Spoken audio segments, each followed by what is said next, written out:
Today, the Christian Church celebrates the climax of an event-packed week, a week which was a turning point in history.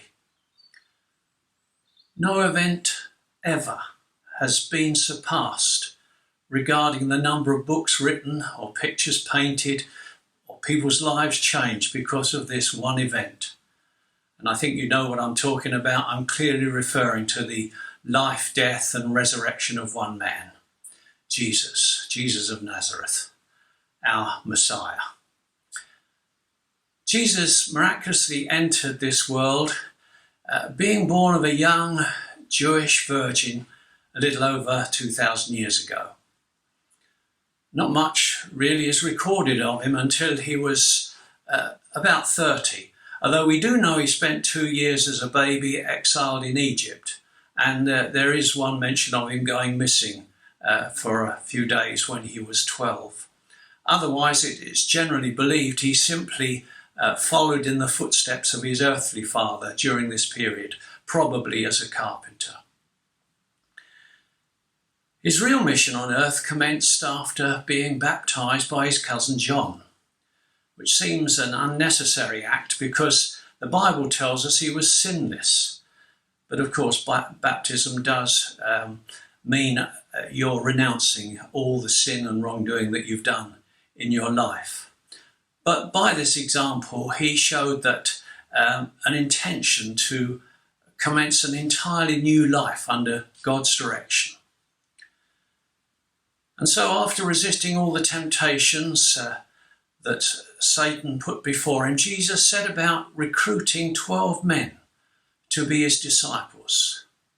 4 fishermen, there was a tax collector, but the remainder of them, we really don't know what their occupations were.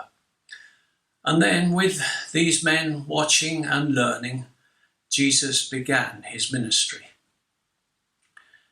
He actually showed people the true nature of God. He challenged the religious leaders for their ignorance of God, who had imposed additional rules that they themselves couldn't even follow upon the people that they led.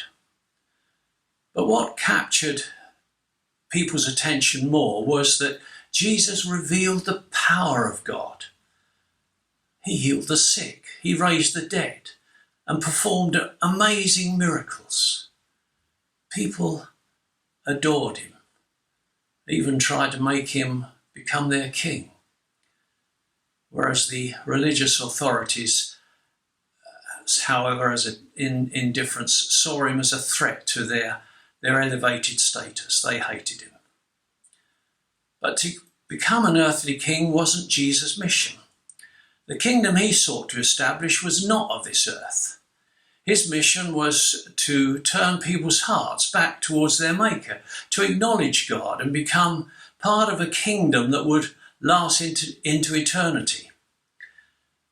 But the only way Jesus could achieve this was to allow himself to become the final sinless sacrifice that God required. A sacrifice that would forever atone for all of humanity's wrongdoing. Eventually, willingly, Jesus suffered vicious Roman brutality. His back was lacerated through flogging. He finally endured humiliation and death, nailed, naked, by his hands and his feet to a rough wooden cross in full public gaze. And he suffered all this for both you and me, so that we could avoid God's judgment for all our own sin and all our own wrongdoing.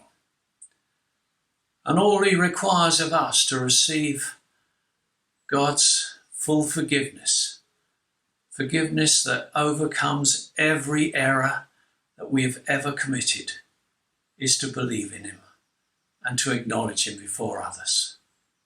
What an amazing gift. Such amazing love too.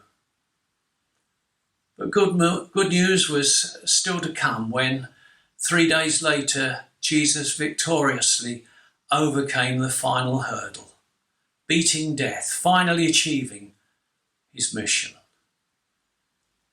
His act permits us too the opportunity of a victorious life beyond death. So no wonder we can refer to today, this day, as Good Friday. Now, for information, Rick plans to share more of this incredible story live on Sunday at 11 o'clock, when we will also attempt, unusually, to share in breaking bread symbolically together. So I look forward to joining you all then.